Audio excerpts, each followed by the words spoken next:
ആദ്യം നമ്മുടെ പ്രശ്നം നമ്മൾ മനസ്സിലാക്കുക, എന്നിട്ട് അത് പരിഹരിക്കാൻ വേണ്ടി ശ്രമിക്കുക.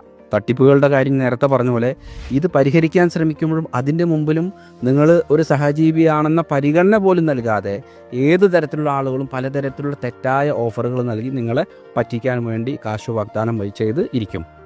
നിങ്ങളൊരു പ്രശ്നവുമായി പോകുമ്പോൾ ഒരാൾ നിങ്ങളടുത്ത് പറയുകയാണ് 50,000 ദിർഹം കൊണ്ടുവരൂ, ഞാൻ പരിഹരിക്കാൻ പറഞ്ഞാൽ അപ്പോൾ മനസ്സിലാക്കിക്കോളൂ അത് തെറ്റാണ്.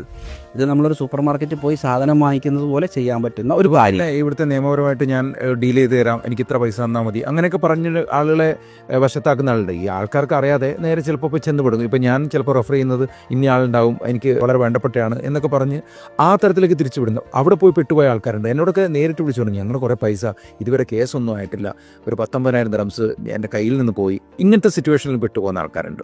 നിങ്ങൾക്ക് ബുദ്ധി ഉണ്ടാവണം, നിങ്ങൾക്ക് ചിന്തിക്കാനുള്ള കഴിവുണ്ടാവണം. അനൂപ് എന്നെ റെഫർ ചെയ്തിട്ട് ഞാൻ അവർക്ക് തെറ്റായ ഇൻഫർമേഷൻ കൊടുക്കേണ്ടത് മനസ്സിലാക്കാൻ കഴിയും, നമുക്ക് ചോദിക്കാൻ കഴിയും. നിങ്ങൾക്കൊരു കാര്യത്തിന് ഒരു കോർട്ട് ഫീസ് ആവശ്യമുണ്ട് പറയുകയാണെങ്കിൽ നമുക്ക് അന്വേഷിക്കാം. അതുപോലെ ഫീസ് ആവശ്യമുണ്ടെങ്കിൽ നിങ്ങൾക്ക് മാർക്കറ്റിൽ പരിശോധിക്കാം. ഒരു വ്യക്തി നൽകുന്ന ഓഫറുകൾ അയാൾ സംസാരിക്കുന്ന വാക്കുകളിലൂടെ അയാളെ മനസ്സിലാക്കാൻ കഴിഞ്ഞാൽ അവർ പറയുമ്പോൾ തന്നെ നിങ്ങൾക്ക് ഉൾക്കൊള്ളാൻ കഴിയും. ഇത് കഴിയുമോ ഇല്ലേ, നിങ്ങൾ സമയമെടുക്കുക, ആവശ്യത്തിന് സമയമെടുത്ത് ചിന്തിക്കുക. നിങ്ങളുടെ ലോജിക്ക് ഉപയോഗിച്ച് മാത്രം നിങ്ങൾ പ്രവർത്തിക്കുക. ഒരാൾക്കും ഒരു മാജിക്കിലൂടെ ഒന്നും ചെയ്ത് കഴിയാൻ പറ്റില്ല. അപ്പോൾ നമ്മളൊരാളടുത്ത് പെണ്ണിട്ട് പല ആളുകളും വിളിച്ച് ചോദിക്കാറുണ്ട്, ഇങ്ങനൊരു പ്രശ്നമുണ്ട്, എത്ര രൂപയാവും? ഞാൻ പറയും, ഞാനിവിടെ സൂപ്പർ മാർക്കറ്റ് നടത്തുന്നില്ല. ഞാൻ പറയും, എനിക്ക് നിങ്ങളെ ആദ്യം കാണണം, നിങ്ങളുടെ പ്രശ്നം കേൾക്കണം, എന്നിട്ട് അത് കഴിയുമോ ഇല്ലയോ എന്ന് ഞാൻ പറയും. കഴിയുമെങ്കിൽ അതിന് ഇത്രയാണ് ചാർജ് വരാൻ സാധ്യത എന്ന് പറയും. നിങ്ങൾക്ക് എവിടെ വേണമെങ്കിലും പോകാം. ഇതൊരു സർവീസാണ്. അതായത് ഒരു മനുഷ്യനായ ഒരു വ്യക്തി എന്തെങ്കിലും സാഹചര്യത്താൽ ഒരു പ്രശ്നത്തിൽപ്പെട്ട് നമ്മളെ സമീപിക്കുമ്പോൾ നമ്മൾ അവരെ മറ്റൊരു ചുറ്റിയെടുത്ത് അവരുടെ തലക്കടിക്കുന്ന പണി പാടില്ല.